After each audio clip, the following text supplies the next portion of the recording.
Seri 3 Pelangi di Langit Singasari. Sepasang ular naga di satu sarang. Cerita, Esa Mintarja. Audiobook, novel silat. Bab 28. Ternyata mereka tidak terlalu lama lagi berkuda. Dari kejauhan mereka telah melihat sekelompok prajurit yang berserakan di pinggir jalan. Prajurit-prajurit yang berjongkok dan duduk-duduk dengan kepala tunduk di dalam sebuah suasana yang asing. Itulah mereka, desis Mahisa Agni. Apa yang terjadi paman? Tiba-tiba Ranggawuni bertanya. Aku tidak tahu. Tetapi kita harus tetap berhati-hati. Kita tidak mengerti apa yang akan dilakukan oleh Tuanku Tohjaya. Kadang-kadang ia dapat berbuat di luar dugaan. Tetapi suasananya nampak aneh paman. Mereka seakan-akan tidak menghiraukan lagi kedatangan kita. Tentu sesuatu telah terjadi. Di perjalanan kita menjumpai mayat yang terluka di dada. Mungkin ada persoalan yang tumbuh di antara prajurit-prajurit itu sendiri. Mahisa Agni mengangguk-angguk. Katanya, itu tidak mustahil. Dalam keadaan yang parah, mungkin timbul pikiran-pikiran yang berbeda-beda. Dan perbedaan yang demikian kadang-kadang tidak dapat diselesaikan dengan pembicaraan, karena otak mereka telah beku. Sebenarnya lah bahwa prajurit-prajurit yang mengerumuni Tohjaya yang sudah terbunuh itu sudah tidak menghiraukan lagi kehadiran pasukan berkuda yang menyusul mereka. Mereka sudah terlampau letih lahir dan batin. Mereka sudah tidak tahu lagi apa yang sebaiknya mereka lakukan selain daripada pasrah diri terhadap nasib. Meskipun demikian namun Mahisa Agni cukup berhati-hati menanggapinya. Mungkin orang-orang itu dengan sengaja berbuat demikian, tetapi tiba-tiba saja mereka bangkit dan menyergap. Karena itu maka pasukan Mahisa Agni pun menebar. Ada di antara mereka yang terpaksa turun ke pategalan di pinggir jalan. Perlahan-lahan pasukan itu maju. Mahisa Agni yang berada di paling depan bersama Witantra dan Lembu Ampal pun tidak kehilangan kewaspadaan sama sekali. Ternyata tidak seorang prajurit pun yang beranjak dari tempatnya. Mereka tetap duduk atau berjongkok di tempat. Satu dua di antara mereka ada yang memalingkan wajahnya melihat kedatangan pasukan berkuda itu. Namun orang-orang itu seolah-olah acuh tidak acuh saja. Karena tidak seorang pun dari mereka menyentuh senjatanya, maka Mahisa Agni maju lebih dekat lagi. Bahkan ia pun kemudian meloncat turun dari kudanya dan menyerahkan kudanya kepada seorang pengawal. Demikian pula Witantra dan Lembu Ampal. Perlahan-lahan mereka berjalan mendekat. Beberapa langkah kemudian mereka terhenti karena mereka melihat seseorang yang terbujur di tanah, dan seorang lagi di pangkuan seorang prajurit. Kisanak, berkata Mahisa Agni lantang. Siapakah yang memimpin kelompok prajurit di antara kalian? Tidak ada seorang pun yang segera menyahut. Siapakah yang mempertanggungjawabkan kelompok kalian itu? Senapati yang masih memangku Tohjaya itu pun mengangkat kepalanya sambil berkata keras-keras. Akulah yang bertanggung jawab. Mendekatlah. Aku tidak mempunyai kepentingan apa-apa lagi sekarang. Mahisa Agni terkejut mendengar jawaban itu. Perlahan-lahan ia mendekat. Kemudian ia pun bertanya. Siapakah itu? Senapati itu memandanginya. Wajahnya nampak sayu dan matanya masih merah. Jawabnya. Tuanku Tohjaya. Kenapa? Tuanku telah meninggal. Jawaban itu telah mengejutkan Ranggawuni dan Mahisa Cempaka dengan serta-merta mereka meloncat dari punggung kudanya dan berlari mendekat. Tetapi Mahisa Agni dan Witantra telah menahan kedua anak-anak muda. Sabarlah tuanku. Kita harus meyakinkan dahulu. Ranggawuni dan Mahisa Cempaka tertegun sejenak. Namun mereka tidak dapat memaksa. Mereka membiarkan Mahisa Agni kemudian mendekat dan melihat bahwa Tohjaya benar-benar sudah terbaring diam. Barulah kemudian ia memberikan isyarat kepada Ranggawuni dan Mahisa Cempaka. Keduanya berlari-lari mendekat dan berjongkok di sisi tubuh Tohjaya yang sudah membeku. Paman, desis Ranggawuni dan Mahisa Cempaka. Kedua anak-anak muda itu mengusap matanya yang basah. Sementara Mahisa Agni, Witantra dan Lembu Ampal memperhatikan setiap gerak dan sikap prajurit-prajurit Singasari yang mengawal Tohjaya sampai akhir hayatnya. Tiba-tiba saja Ranggawuni meloncat berdiri sambil bertanya lantang. Siapa yang membunuh Pamanda Tohjaya? Senapati yang memangkunya melontarkan pandangan matanya ke arah prajurit yang terbaring diam. Sebuah luka menganga di dadanya karena tombak Tohjaya. Sampiu. Senapati itu mengangguk. Apakah kau tidak dapat mencegahnya? Bertanya Mahisa Cempaka. Peristiwa itu cepat sekali terjadinya. Hamba tidak sempat berbuat apa-apa tuanku, jawab senapati itu.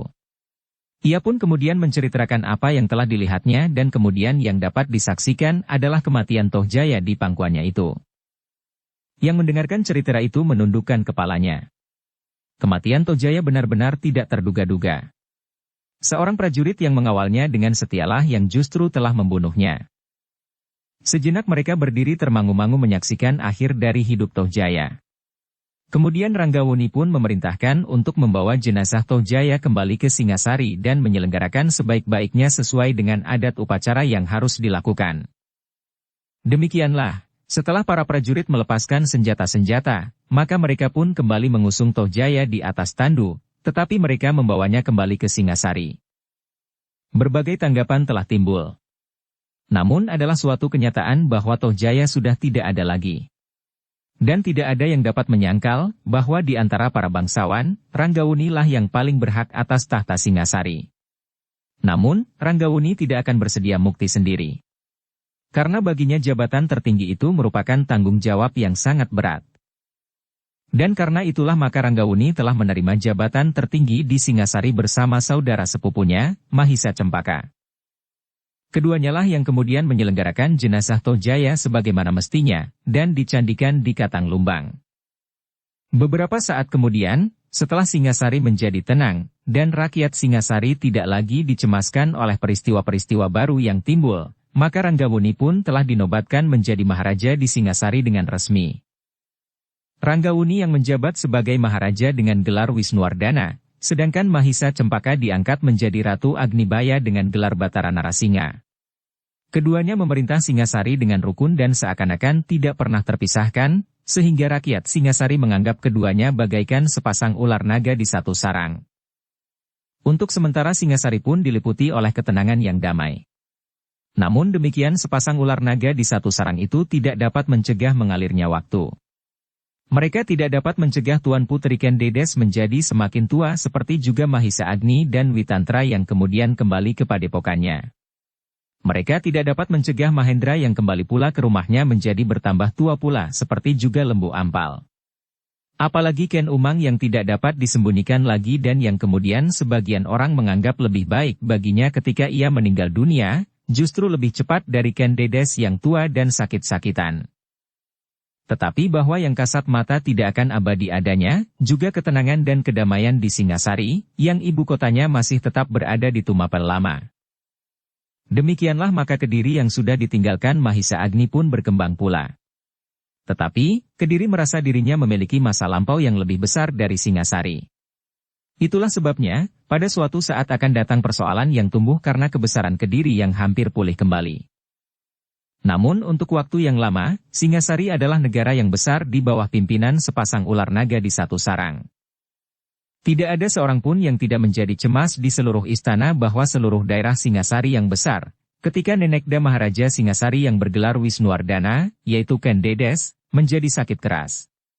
Kecuali sakit yang dideritanya untuk waktu yang lama, maka Tuan Putri memang sudah berusia lanjut. Siang malam beberapa orang emban selalu menungguinya. Bahkan Tuanku Maharaja di Singasari sendiri sering sekali datang menjenguknya. Dalam keadaan yang semakin gawat, kakak angkat Tuan Putri, Mahisa Agni, hampir tidak pernah beranjak dari sisinya. Tetapi yang harus terjadi, akan terjadilah. Harapan banyak orang-orang pandai dalam ilmu pengobatan telah mencoba untuk mengobatinya, namun sakitnya sama sekali tidak menjadi berkurang. Kakang Mahisa Agni, berkata Tuan Putri dengan suara yang lemah. Aku masih melihat daun-daun kemuning di halaman berguguran. Ah mana mungkin Tuan Putri, jawab Mahisa Agni. Tuan Putri selalu berada di dalam bilik. Tuan Putri tidak pernah turun ke halaman bangsal ini. Ken Dedes tersenyum. Katanya. Tetapi bukanlah daun kemuning itu masih selalu berguguran. Setiap pagi juru taman selalu menyapu halaman itu dan menyingkirkan daun-daun kering yang berhamburan. Mahisa Agni menarik nafas dalam-dalam. Kakang, berkata Ken Dedes. Aku pun menjadi semakin lemah. Sebenarnya umurku lebih muda daripadamu Kakang. Tetapi nampaknya aku menjadi jauh lebih tua daripadamu. Ah, mungkin begitu. Tetapi itu bukan hal yang perlu dihiraukan. Kakang Witantra pada suatu saat nampak jauh lebih tua daripadaku. Ken Dedes yang selalu berbaring di pembaringannya itu masih juga tersenyum. Katanya, mungkin kau benar Kakang. Tetapi rasa-rasanya agak lain dengan diriku. Aku sudah menjadi sakit-sakitan. Bahkan sudah agak lama. Sehari dua hari badanku seakan-akan sudah menjadi baik. Tetapi kemudian penyakitku yang tidak diketahui namanya ini kambuh lagi. Mungkin penyakit inilah yang disebut penyakit tua. Tuan Putri memang harus banyak beristirahat. Pada saatnya Tuan Putri akan sembuh. Namun Ken Dedes tersenyum pula. Katanya, kau ingin membuat aku menjadi tenang. Aku memang tidak gelisah Kakang. Bahkan seandainya janji itu sampai juga menjemput aku. Rasa-rasanya hidupku yang pahit selama ini telah terobati. Di saat-saat terakhir aku melihat bahwa cucu-cucuku akan dapat menemukan masa-masa yang cerah. Kita agaknya tidak perlu cemas lagi bahwa Singasari akan diguncang dengan pertentangan yang tidak berkesudahan. Mudah-mudahan Tuan Putri. Aku melihat Ranggawuni dan Mahisa Cempaka dapat bekerja sama dengan baik. Bahkan keduanya seolah-olah tidak dapat dipisahkan lagi. Aku sadar bahwa peran Kakang Mahisa Agni cukup besar sehingga jiwa kedua anak itu dapat terbentuk seperti sekarang ini. Nampaknya memang demikian Tuan Putri. Beberapa orang di dalam lingkungan istana ini, yang semula masih diragukan kesetiaannya setelah pimpinan pemerintah berada di tangan Cucunda Ranggawuni dan Mahisa Cempaka, agaknya kini tidak lagi menjadi persoalan. Mereka meskipun perlahan-lahan telah dapat menerima kenyataan bahwa di bawah pimpinan Cucunda Ranggawuni dan Mahisa Cempaka, keadaan menjadi semakin baik. Ken Dedes mengangguk-angguk. Katanya, mudah-mudahan. Semuanya merupakan kenyataan yang sangat manis di saat-saat terakhir ini. Mahisa Agni hanya dapat menarik nafas. Namun sebagai seorang yang memiliki pengalaman yang seolah-olah jenuh, maka ia dapat menduga bahwa saat terakhir bagi Ken Dedes itu memang sudah dekat. Meskipun demikian, seperti Ken Dedes sendiri, Mahisa Agni selalu menyatakan syukur di dalam hati, bahwa Ken Dedes yang seakan-akan di sepanjang umurnya selalu dicengkam oleh keprihatinan itu, kini mendapat juga sekedar obat bagi jiwanya, ia sempat melihat keturunannya memegang kekuasaan. Betapapun juga, agaknya ramalan seorang yang mumpuni pada masa Ken Arok, yang kemudian bergelar Sri Rajasa, masih muda. Bahwa seorang gadis yang pada tubuhnya nampak cahaya yang khusus, akan dapat melahirkan orang-orang yang akan memiliki kewibawaan yang tinggi, kini menjadi kenyataan. Ken Dedes telah menurunkan seorang yang bernama Ranggawuni dan Mahisa Cempaka yang kemudian memegang pimpinan tertinggi di Singasari. Demikianlah, keadaan kesehatan Ken Dedes semakin hati menjadi semakin susut. Tetapi jiwanya nampak semakin hari menjadi semakin segar. Agaknya Ken Dedes benar-benar telah siap menghadap apabila saatnya telah datang, ia dipanggil oleh kekuasaan tertinggi untuk menghadap. Ketahanan hati Ken Dedes membuat keluarga istana menjadi tabah pula. Meskipun mereka tidak dapat menghindarkan diri dari kecemasan, tetapi mereka pun telah pasrah. Apa saja yang akan terjadi, terjadilah. Maharaja di Singasari dan Ratu Agnibaya, yang keduanya adalah cucu Ken Dedes, akhirnya harus mengendapkan kegelisahan hati mereka. Ken Dedes sendiri sempat memanggil keduanya menghadap di pembaringannya. Cucunda, berkata Ken Dedes yang sudah semakin lemah. Tidak ada kelanggengan di dunia yang fana ini. Semua yang nampak akan menjadi tiada. Semua yang hidup akan mati. Perubahan akan selalu terjadi, selain perubahan itu sendiri. Karena itu, Cucunda berdua harus menghadapinya dengan sepenuh kesadaran bahwa pada suatu saat aku harus meninggalkan Cucunda. Aku sudah wajib berterima kasih kepada Yang Maha Agung, bahwa aku sempat menyaksikan cucu-cucuku menjadi orang yang terpandang di Singasari. Kedua Cucunda Ken Dedes itu hanya dapat mengangguk-anggukkan kepala mereka. Pada suatu saat akan datang pelayan kepada Cucunda berdua dan memberitahukan bahwa aku sudah tidak ada lagi. Keduanya masih mengangguk-angguk. Untuk beberapa saat lamanya Ken Dedes masih dapat memberikan beberapa pesan sebelum ia berkata kepada kedua cucunya. Biarlah aku beristirahat. Aku masih ingin tidur sejenak. Mungkin aku masih diperkenankan bertemu dengan beberapa orang lagi sebelum saat itu datang besok atau lusa. Kami akan menunggui di sini, berkata Maharaja Wisnuwardana. Ken Dedes menggeleng. Itu tidak perlu. Bukankah tugas seorang Maharaja dan Ratu Agnibaya itu terlampau banyak? Pada saat-saat yang paling dekat, aku akan berusaha memberitahukan kepada Cucunda berdua. Bukan maksudku mengatakan bahwa aku akan dapat mengerti batas-batas yang penuh dengan rahasia itu. Tetapi setidak-tidaknya kelemahan tubuhku akan memberikan petunjuk tentang hal itu. Kedua Cucunda memandang kepada Mahisa Agni yang selalu menunggui Ken Dedes, hampir siang dan malam itu. Tinggalkan Nenekda beristirahat tuanku. Tuanku berdua tidak dapat mengesampingkan tugas tuanku dan menunggui Nenekda untuk waktu yang terlalu lama, berkata Mahisa Agni. Hamba akan tetap berada di sini. Kedua cucu Ken Dedes itu pun kemudian meninggalkan Nenekda yang semakin lemah, tetapi masih tetap sadar sepenuhnya apa yang dihadapinya. Pada saat-saat terakhir itu, seolah-olah beberapa orang sahabat Mahisa Agni pun telah berkumpul pula di halaman istana. Di antara mereka adalah Witantra dan Mahendra. Mahendra di saat-saat terakhir itu memerlukan datang untuk menengok Ken Dedes. Sebuah kenangan khusus telah menyentuh hatinya semasa ia masih muda. Ia pernah tergila-gila kepada Ken Dedes dan mempertaruhkan apa saja yang ada padanya.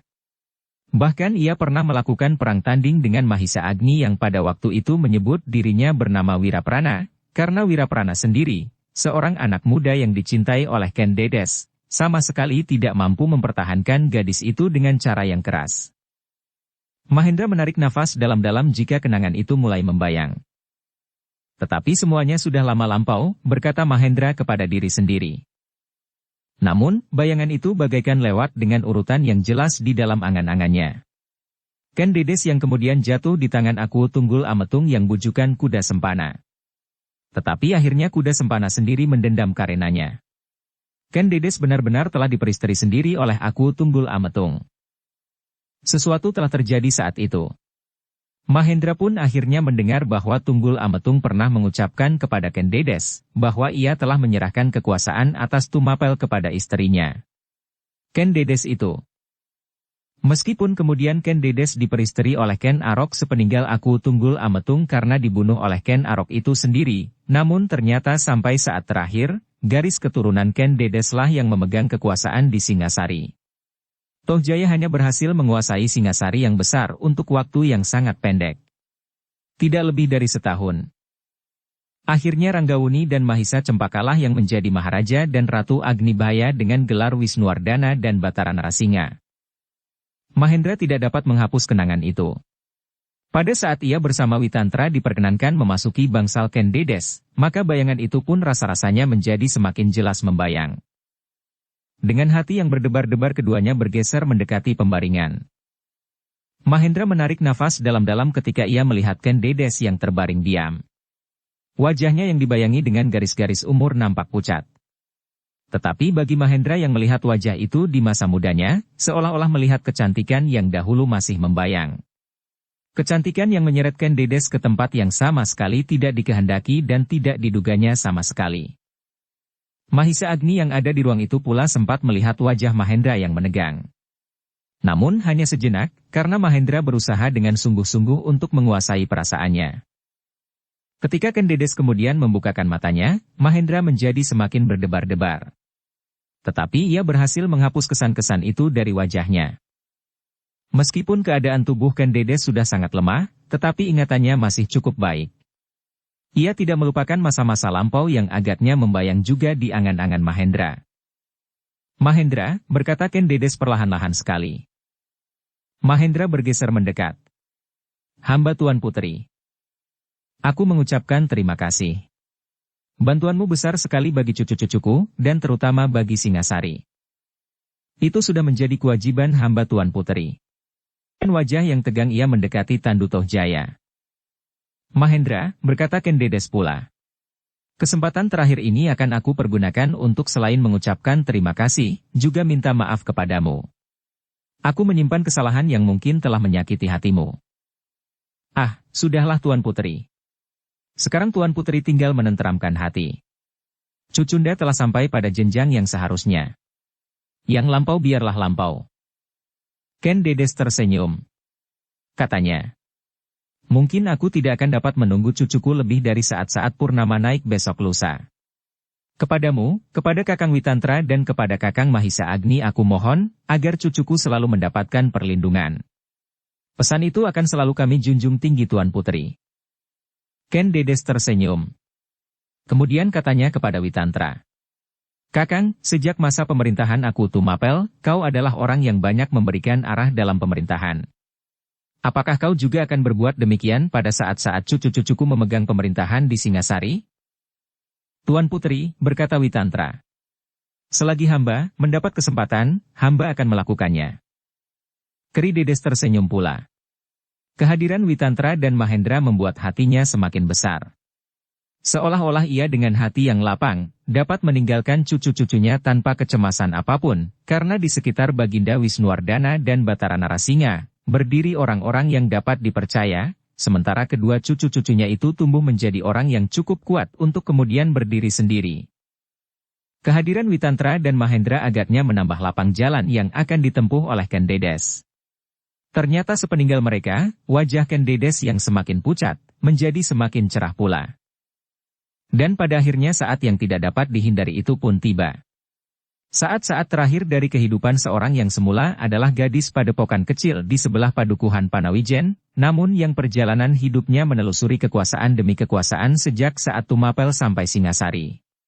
Sejak suaminya yang pertama, yang mengambilnya dengan paksa dari padukuhan, sampai pada saat cucu-cucunya berkuasa, setelah melampaui masa yang penuh dengan duri-duri tajam. Hari itu adalah hari berkabung bagi seluruh daerah Singasari. Seorang puteri telah pergi. Bagi rakyat Singasari, mereka menganggap bahwa Ken Dedes adalah pepunden, tetapi sekaligus ibu mereka. Tetapi hanya sedikit orang yang mengerti, bahwa semasa gadisnya, Ken Dedes pernah menggetarkan hati seorang yang disebut Putra Brahma, karena tubuh gadis itu memancarkan cahaya yang aneh, yang menurut ramalan seorang ahli, bahwa gadis yang demikian itulah yang kelak akan menurunkan orang-orang yang berkuasa di seluruh telatah kepulauan yang berhamburan di Katulistiwa. Sampai saat terakhir, ramalan itu ternyata benar. Cucu-cucu Ken Dedes yang akhirnya berkuasa memegang tampuk pemerintahan di Singasari. Dan orang yang meramalkan tentang gadis yang bercahaya itu adalah seorang pendeta bernama Loh Gawe jauh sebelum Ken Dedes menjadi istri Sri Rajasa. Dan ramalan itulah yang telah mendorong Ken Arok yang kemudian bergelar Sri Rajasa itu untuk melakukan beberapa pembunuhan dan perbuatan licik lainnya, meskipun kemudian sebagai seorang raja ia adalah raja yang besar. Di saat terakhir itu, Ken Dedes mendapat kehormatan tertinggi dari seluruh rakyat Singasari. Namun dalam pada itu, selagi rakyat Singasari sibuk dengan upacara yang hikmat, 3 orang berjalan di antara rakyat Singasari yang sedang berkabung itu. Wajahnya sama sekali tidak menunjukkan kesan serupa dengan orang-orang lain yang sedang merasa kehilangan. Yang nampak pada wajah itu justru dendam dan kebencian yang menyala di dalam dadanya. Tetapi, tidak banyak orang yang menghiraukannya. Orang Mang yang berpapasan dengan ketiga orang itu hanya menganggap bahwa orang-orang itu memang berwajah keras. Tanpa prasangka apapun juga. Rakyat Singasari sudah dibius oleh Ranggawuni dan Mahisa Cempaka, berkata salah seorang daripadanya. Juga orang-orang Kediri menjadi banci. Mereka tidak melihat-lihat saat-saat yang sebenarnya menguntungkan, sahut yang lain. Apa peduli kita terhadap Kediri? Di Kediri tidak ada lagi orang-orang yang dapat dipercaya. Apalagi jika mereka mendengar nama Mahisa Agni. Rasa-rasanya mereka sudah mati berdiri. Mahisa Agni memang seorang yang tidak ada duanya, desis yang tertua di antara ketiganya. Tetapi bukan berarti bahwa Mahisa Agni tidak akan terlawan. Ia kini sudah menjadi semakin tua. Sebentar lagi kemampuannya, betapapun tingginya akan retak ditelan umurnya. Ia akan mati tanpa dibunuh oleh siapapun. Tetapi sementara itu ia sempat membentuk sepasang ular itu menjadi orang seperti dirinya, bantah yang lain. Ketiganya terdiam sejenak. Mereka sempat memperhatikan betapa orang-orang Singasari menjadi sibuk karena wafatnya Ken Dedes. Kita akan sampai pada saat yang tepat. Selagi orang-orang Singasari memusatkan perhatian mereka kepada saat-saat penguburan Ken Dedes, kita akan dapat mulai dengan goncangan-goncangan yang dapat membangunkan rakyat dari tidurnya. Apa yang dapat kita kerjakan sekarang? Bahwa sepeninggal Tuanku Tohjaya, Singasari menjadi kisruh. Hanya kisruh. Untuk sementara. Selebihnya harus kita atur kemudian.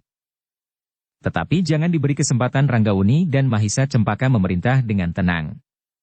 Kekisuhan ini akan mempengaruhi hubungan Singasari dengan Kediri pula. Sekali lagi aku katakan, aku tidak dapat mengharapkan Kediri. Tetapi aku lebih mengharapkan bantuan 1 atau 2 orang aku. Dengan demikian kita akan mempunyai pancatan kekuasaan bagi diri kita sendiri. Tidak bagi orang-orang Kediri, karena orang-orang Kediri pun akan berjuang bagi diri mereka sendiri. Tetapi untuk sementara Kediri dapat dipergunakan untuk menarik perhatian atau setidak-tidaknya mengurangi kekuatan Singasari. Selebihnya, kita akan menarik keuntungan dari benturan itu.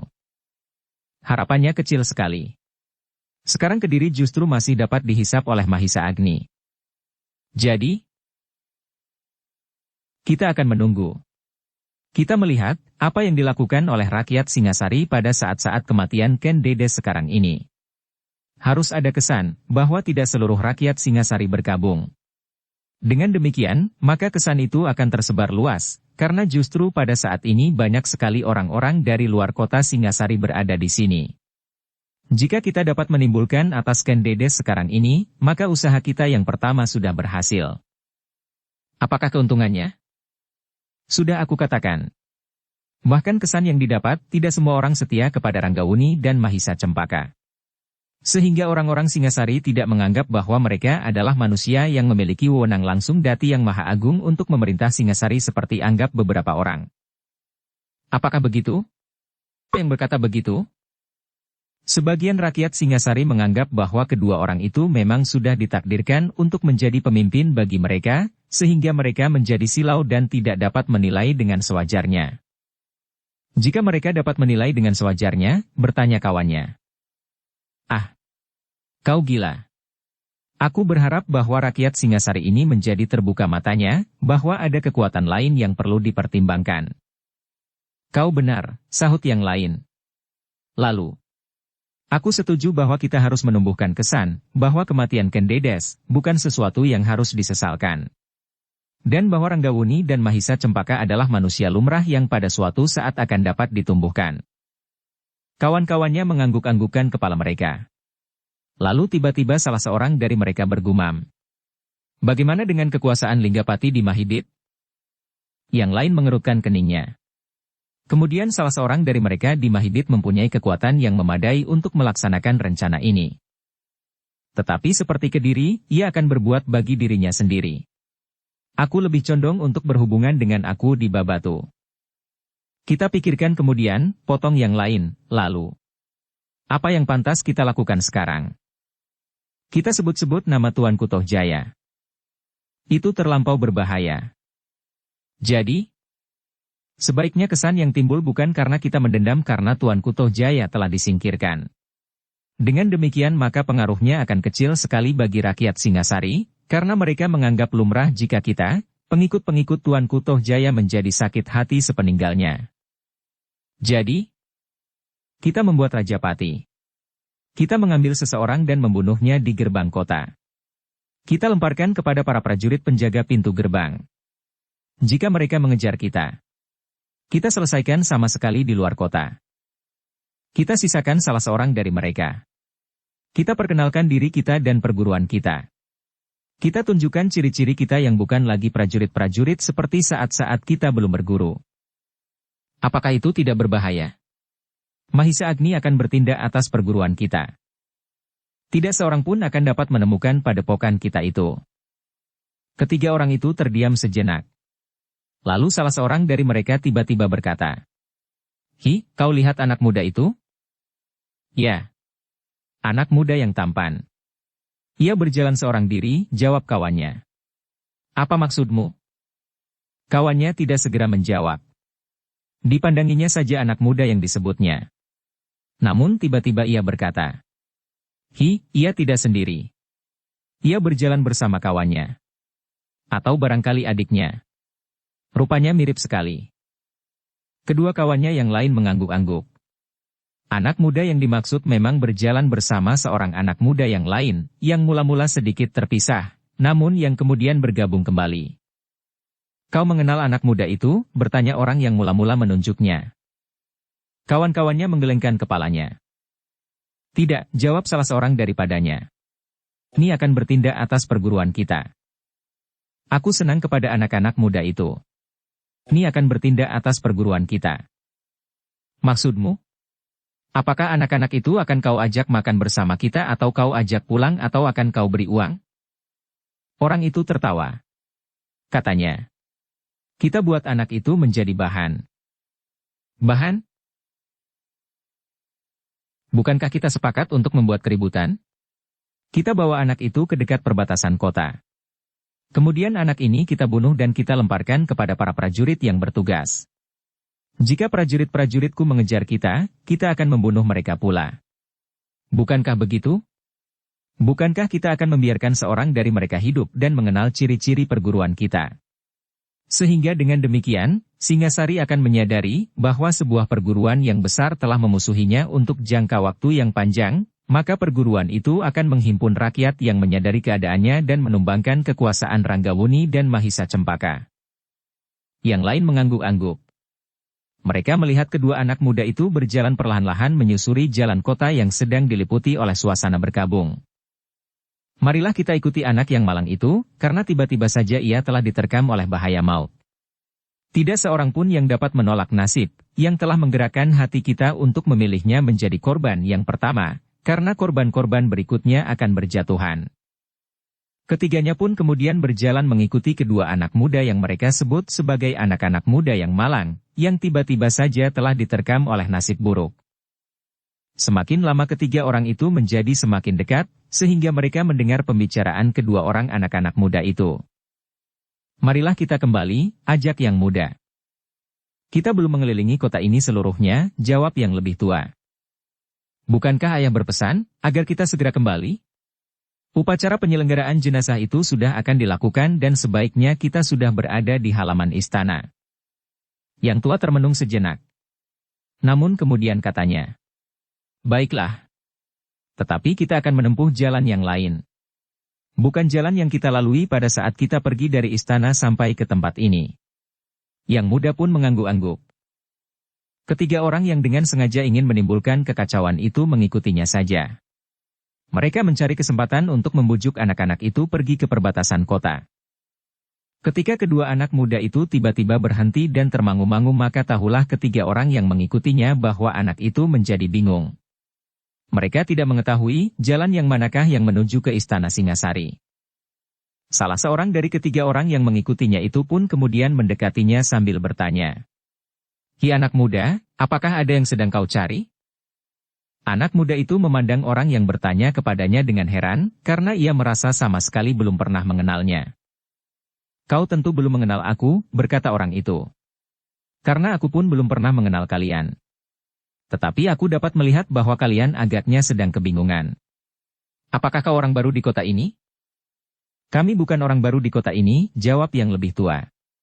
Kami adalah anak padesan, yang saat ini mengikuti ayah ke istana, karena di istana ada seorang putri yang wafat.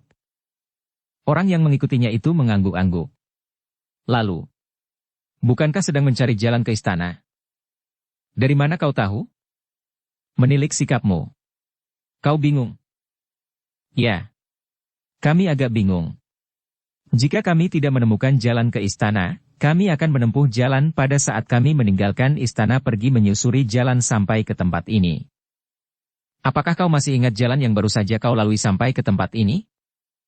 Tentu masih ingat. Dan Mahisa Cempaka. Berjalan sajalah terus. Bukankah kau ingin melihat lebih banyak dari kota Singasari? Ya. Berjalanlah mengikuti jalan ini.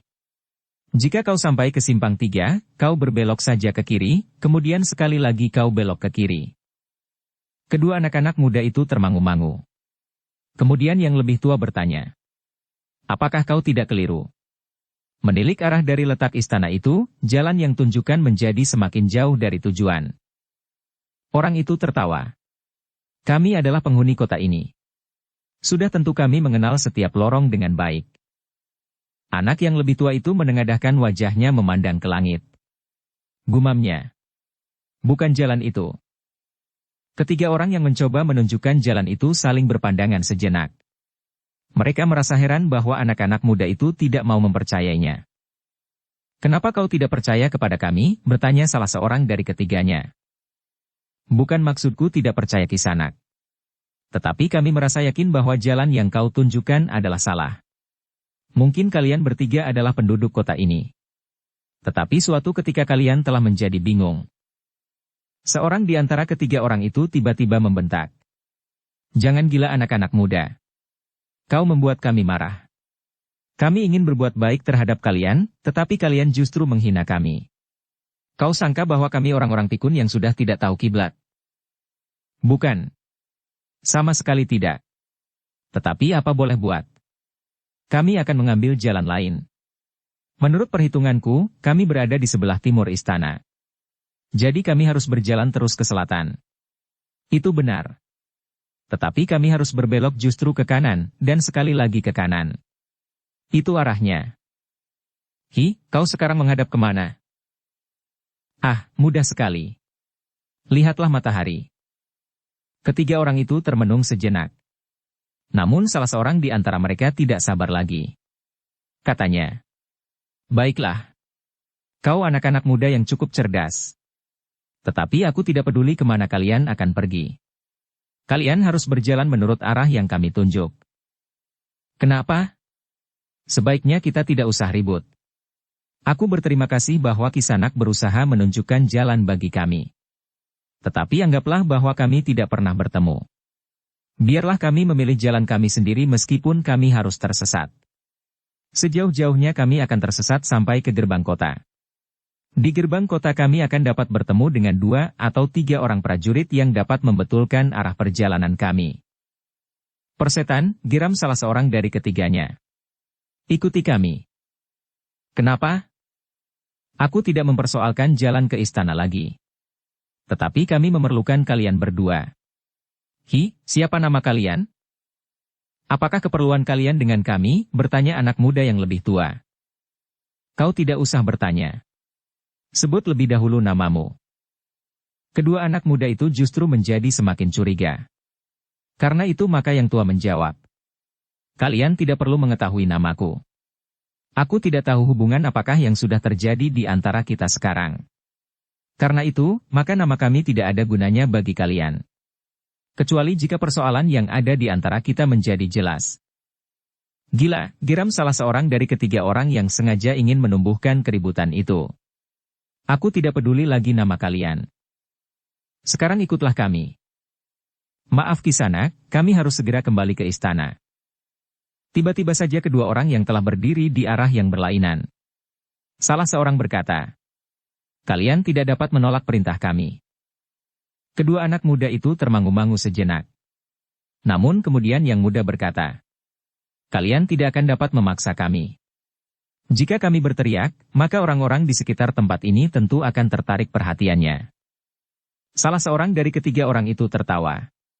Katanya, "Sebelum kau sempat berteriak, dadamu sudah sobek jika kau ingin membuat keributan. Tetapi orang-orang akan beramai-ramai menangkap kalian bertiga. Mereka akan menyesal, karena mereka akan mati seperti kau. Prajurit-prajurit yang meronda akan berdatangan. Kami sudah hilang dari daerah ini. Cepat sekali membunuh kalian berdua. Dan cepat sekali untuk menghilangkan jejak. Nah, sekarang jangan membantah. Ikutlah kami." Yang tua menggelengkan kepalanya. Katanya, "Jangan memaksa kami berteriak. Sebenarnya kami akan berteriak." "Gila," yang paling tua di antara 3 orang itu berkata. "Kita bunuh saja mereka di sini. Kemudian kita berlari dan bersembunyi di tempat yang sudah kita siapkan itu. Kawan kita tentu akan memberikan tempat perlindungan yang sangat baik jika kita tidak sempat keluar kota." "Kisanak," berkata anak muda yang lebih tua. "Apa salah kami, maka kalian akan membunuh kami. Kalian tidak mau mengikuti perintahku, jika kalian tidak membantah, nasib kalian tidak akan terlampau jelek. Mungkin jauh lebih buruk. Di sini kami akan segera mendapat pertolongan." Anak muda itu berhenti sejenak, lalu, "Tetapi sebaiknya kita tidak saling mengganggu. Kota ini akan menjadi kacau, justru pada saat yang penting sekarang. Kita wajib bersama-sama berkabung atas wafatnya Tuan Putri Kendedes." Persetan dengan Ken Dedes. Aku tidak berkepentingan atas kematiannya. Apabila kemudian timbul kekacauan karena kematianmu, itulah tujuan kami yang utama. Tiba-tiba saja wajah anak-anak muda itu menjadi merah. Yang muda tidak dapat menahan hati lagi dan berkata, "Sekarang kami menjadi jelas.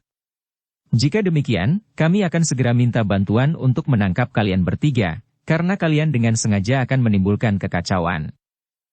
Orang-orang itu justru tertawa. Katanya, "Setiap usahamu akan mempercepat saja kematianmu. Pasrahlah agar kalian mati dengan baik." Sejenak suasana menjadi tegang. Beberapa orang lain yang lewat beberapa langkah dari mereka yang sedang bertengkar itu sama sekali tidak mengetahui bahwa bahaya maut sedang mengancam kedua anak-anak muda itu. Namun, sejenak kemudian jawaban anak-anak muda itu justru mengejutkan ketiga orang yang akan membunuhnya. Yang tua di antara kedua anak muda itu menjawab, "Kisanak, kami tidak mempunyai sangkut paut dengan Kisanak. Kebetulan saja kita berjumpa. Dan aku pun tahu, kebetulan saja kalian memilih kami berdua untuk menjadi korban usaha kalian mengacaukan suasana berkabung sekarang ini. Tetapi dalam keadaan yang kebetulan itu aku tetap pada pendirian yang pernah diberikan oleh ayahku kepadaku. Aku tidak mencari musuh dimanapun juga. Tetapi aku pun tidak mau mati sambil menyilangkan tangan di dada." Wajah ketiga orang yang akan membunuhnya itu menjadi merah. "Jadi apa maumu?" "Sebagai seorang laki-laki, aku memilih mati dengan jantan. Apakah dengan demikian kematian itu akan semakin cepat atau lambat? Aku akan berusaha menyelamatkan diri, bagaimanapun juga caranya. Melawan, berteriak atau apa saja." Ketiga orang itu tertawa. Yang seorang berkata di antara derai tertawanya meskipun mengandung nada kemarahan, "Aku cincang kau menjadi kepingan tulang yang akan berserakan di sepanjang jalan kota ini." Sekali lagi jawab yang didengarnya adalah mengejutkan sekali. "Itu lebih baik. Setiap orang akan mempercakapkan kami berdua." Persetan, tiba-tiba yang paling tua di antara ketiga orang itu membentak, "Kita bunuh saja anak itu sekaligus. Kita pukul dadanya, dan kita remukan iganya." Dua orang yang lain tidak menjawab. Namun tiba-tiba saja keduanya mendekati anak-anak muda itu. "Kita bunuh dengan cepat, dan kita akan segera hilang di lorong-lorong sempit. Mereka tidak akan menemukan tempat persembunyian kita meskipun prajurit di seluruh Singasari akan dikerahkan." Kedua orang yang lain tetap berdiam diri. Namun tiba-tiba mereka mempersiapkan diri untuk meremukan tulang-tulang iga kedua anak-anak muda itu. Tetapi, sekali lagi ketiga orang itu terkejut. Kedua anak muda itu benar-benar tidak menjadi takut karenanya. Bahkan tiba-tiba saja mereka berloncatan dan berdiri beradu punggung. Menilik sikapnya, maka kedua anak muda itu benar-benar akan melawan. Bukan saja karena mereka ingin bersikap jantan, tetapi menilik sikap tangan dan kakinya, keduanya mempunyai bekal untuk berbuat demikian. Gila, yang tertua dari orang-orang yang akan membunuh kedua anak muda itu pun menggeram. "Bunuh mereka. Cepat." Tidak ada waktu terbuang lagi. Kedua orang yang lain pun segera meloncat, langsung memukul ke arah dada kedua anak-anak muda itu. Tetapi ternyata anak-anak muda itu tidak membiarkan diri mereka diremukan oleh serangan lawannya. Mereka pun dengan lincahnya meloncat ke arah yang berbeda, sehingga dengan demikian serangan itu sama sekali tidak dapat menyentuh tubuhnya. Bahkan yang lebih muda dari kedua anak-anak muda itu, tidak dapat menahan perasaannya lagi. Ia tidak sekedar menghindarkan diri saja dari serangan itu. Tetapi hampir di luar nalar lawan-lawannya bahwa anak muda itu pun segera meloncat menyerang pula. Ketika kakinya yang sebelah menyentuh tanah saat ia menghindar, maka kaki itu berputar di atas tumitnya dan sebuah loncatan kecil telah mendorong tubuhnya maju mendekati lawannya. Sebuah putaran yang deras mengayunkan kakinya yang lain menghantam ke arah lambung lawannya. Gerakan itu sangat mengejutkan dan hampir tidak terduga. Dengan demikian, maka lawannya sudah tidak sempat lagi memperhitungkan kemana ia harus mengelak. Karena itu, maka lawannya segera merendahkan diri sambil menangkis serangan itu dengan sikunya. Ternyata anak muda itu benar-benar cekatan. Ia masih sempat mengurungkan serangan kakinya. Tetapi tiba-tiba saja ia berdiri tegak menghadap lawannya yang sedang berusaha menyesuaikan diri dengan perubahan gerak lawannya yang demikian cepatnya. Dengan kecepatan yang tidak dapat diikuti oleh lawannya, ia maju selangkah. Tubuhnya menjadi condong ke depan bersama dengan kedua tangannya yang terjulur lurus ke depan. Yang kanan langsung mengarah ke jantung, yang kiri ke ulu hati. Gerakan itu terlampau cepat bagi lawannya. Ia hanya berhasil menangkis sebuah serangan. Sedang serangan yang lain berhasil menyusup masuk mengenai dada di arah jantung. Serangan itu benar-benar terasa betapa sakitnya. Rasa-rasanya jantungnya telah berhenti berdentang, dan darahnya terhenti mengalir. Untunglah, bahwa ia adalah orang yang memiliki daya tahan yang luar biasa. Pengalamannya yang tertimbun di dalam perbendaharaan ilmunya, dan latihan-latihan yang mantap, telah menyelamatkannya. Dadanya tidak pecah oleh serangan itu, dan jantungnya tidak runtuh. Namun ia harus terdorong beberapa langkah surut, dan bahkan dengan sekali berguling ia baru dapat memperbaiki keadaannya. Sambil menyeringai, ia mulai menyadari keadaannya. Ternyata lawannya bukan sekedar seekor tikus yang mati dengan sekali injak. Kesalahannya yang besar adalah menganggap anak-anak muda itu korban yang sangat lunak. Dengan demikian maka orang yang sudah menyadari kesalahannya itu pun segera mencoba memperbaikinya sebelum terlambat sama sekali. Dalam pada itu, ia pun sempat sekilas melihat kawannya yang berkelahi dengan anak muda yang nampaknya lebih tua dari yang seorang lagi. Ternyata ia pun mengalami nasib yang sama. Bahkan agak lebih parah sedikit, karena kawannya itu sudah terbanting di tanah oleh sebuah dorongan kaki yang keras. Hanya karena pengalamannya yang luas dan ketahanan tubuhnya seperti dirinya sajalah, ia kemudian berhasil meloncat dan berdiri tegak. Tetapi ia masih belum dapat menemukan keseimbangannya yang utuh. Agaknya anak yang lebih tua itu tidak mau kehilangan kesempatan. Selagi lawannya belum berhasil menguasai dirinya sebaik-baiknya, ia pun telah meluncur menyerang dengan kakinya yang terjulur lurus, seolah-olah merupakan sebuah lontaran tonggak yang lurus dengan seluruh tubuhnya, mendatar mengarah ke lehernya. Lawannya itu terkejut bukan buatan. Wajahnya menjadi pucat. Ia hanya dapat melihat serangan itu meluncur dengan derasnya tanpa dapat berbuat sesuatu. Demikian juga kawannya yang masih berdiri di luar arena. Ia pun terkejut bukan buatan. Ia sadar bahwa kawannya yang masih belum berhasil menguasai dirinya sepenuhnya itu dikenai serangan yang demikian, maka ia akan mengalami kesulitan yang barangkali tidak akan dapat ditolong lagi. Karena itu, maka ia pun tidak berpikir lebih panjang lagi. Dengan serta-merta ia pun segera meloncat membentur serangan anak muda yang meluncur dengan derasnya itu. Akibatnya ternyata dahsyat sekali. Benturan itu telah melemparkan kedua belah pihak beberapa langkah surut. Namun karena anak muda itu telah dengan sepenuh tenaga sengaja membenturkan diri, maka ia berada dalam keadaan yang lebih baik. Apalagi ternyata bahwa tenaganya agak lebih kuat dari lawannya yang menganggapnya sasaran yang tidak berarti. Lawannya, salah seorang dari ketiga orang yang berusaha untuk membunuhnya itu pun terlempar surut. Tetapi keadaannya agaknya tidak terlampau jelek pula. Sambil menyeringai menahan sakit, ia jatuh terguling. Namun dengan sigapnya ia pun berhasil meloncat berdiri dan segera bersiaga menghadapi setiap kemungkinan yang bakal datang. Apalagi sementara itu, kawannya pun telah berhasil pula memperbaiki keadaannya untuk menghadapi keadaan berikutnya. Menghadapi anak-anak muda yang sama sekali tidak diduga memiliki kemampuan yang luar biasa.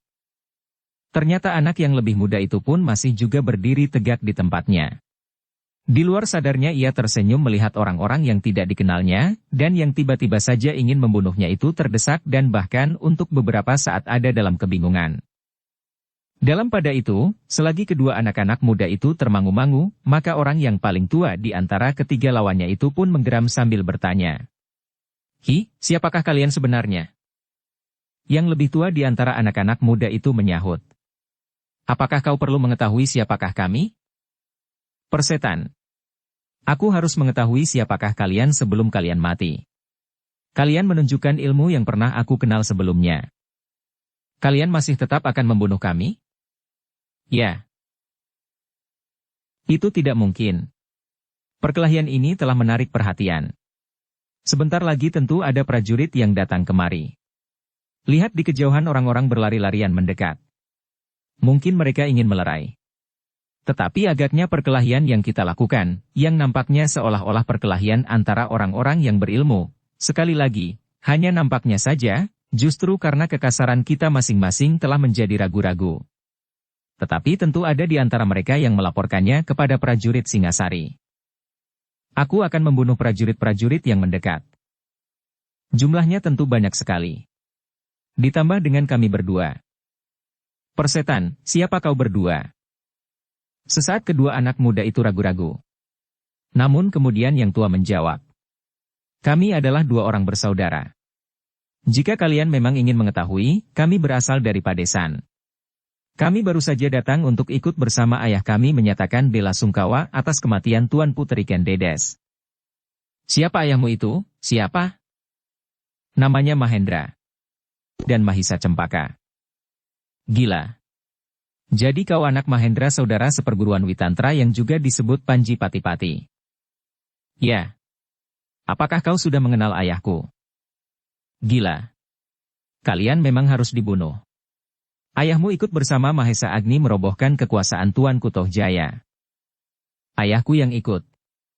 Bukan aku dan bukan adikku. Jika kau mendendam kepada ayahku, aku akan memanggilnya. Ia berada di istana sekarang bersama Pamanda Witantra dan Mahisa Agni. Mungkin Pamanda Lembu Ampal ada juga di sana. Jika kau ingin, aku dapat memanggil mereka. Wajah orang-orang itu menjadi merah padam. Tiba-tiba saja mereka menyadari bahwa mereka telah terbentur batu yang keras tiada taranya. Anak-anak Mahendra yang mau tidak mau tentu memiliki ilmu ayahnya. Dan ternyata keduanya tidak mengecewakan meskipun belum masak. Tetapi karena kelengahan ketiga orang itu, maka mereka tidak segera dapat berhasil membunuh anak-anak itu. Namun mereka telah terlanjur melakukannya. Karena itu, mereka tidak dapat lagi menarik diri. Kedua anak-anak muda itu harus mati. Tetapi pekerjaan itu harus dilakukan dengan cepat, sebelum ada orang lain yang ikut campur di dalam perkelahian yang harus mereka lakukan dan tidak mereka duga sebelumnya akan terjadi. Demikianlah ketiga orang itu pun segera bersiap. Yang tertua di antara mereka berkata kepada seorang kawannya, "Ikatlah yang tua itu dalam perkelahian. Kami berdua akan membunuh yang muda ini lebih dahulu. Kemudian yang tua itu kita bunuh beramai-ramai. Dengan demikian pekerjaan ini akan segera selesai." Kawan-kawannya tidak menjawab. Tetapi mereka pun segera mempersiapkan diri.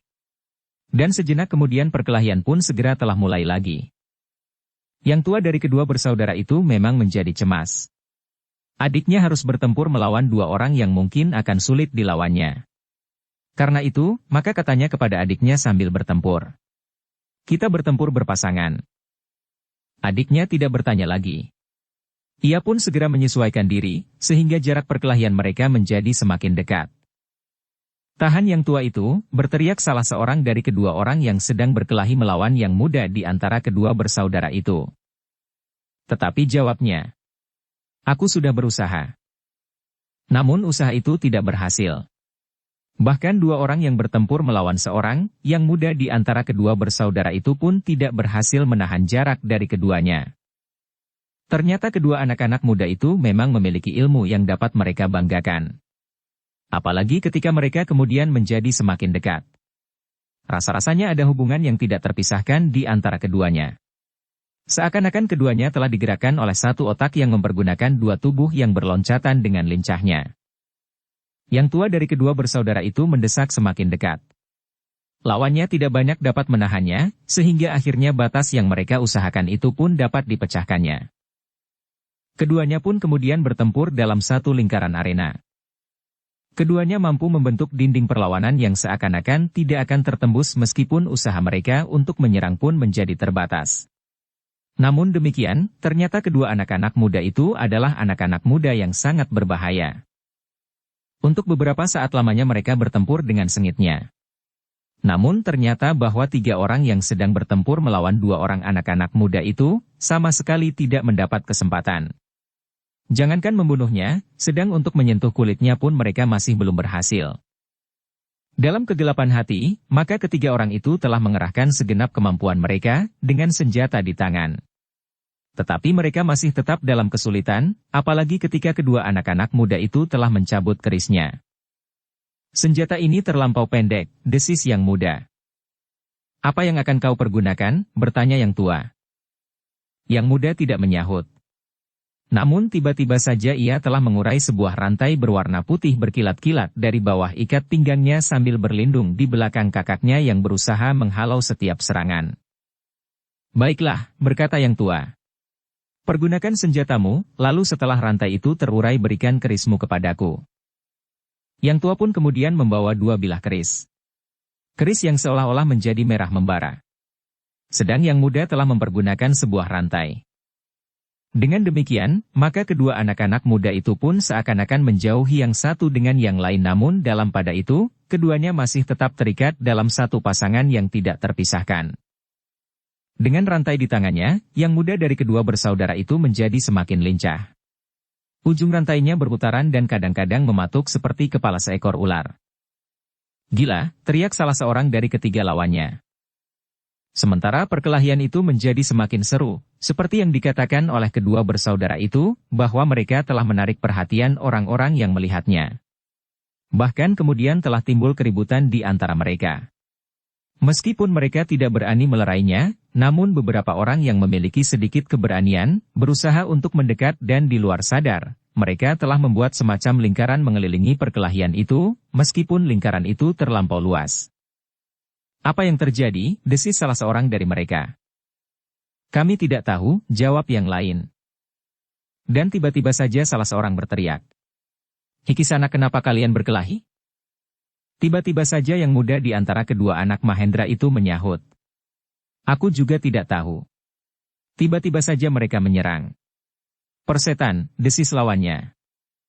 "Panggil prajurit," teriak anak yang muda itu. "Gila," teriak lawannya pula. Bahkan kemudian, "Siapa yang berani memanggil prajurit, aku patahkan lehernya." "Jangan takut," teriak yang muda pula. "Jika prajurit itu datang, ketiga orang ini akan ditangkap dan dihukum." Tetapi orang-orang itu masih juga termangu-mangu.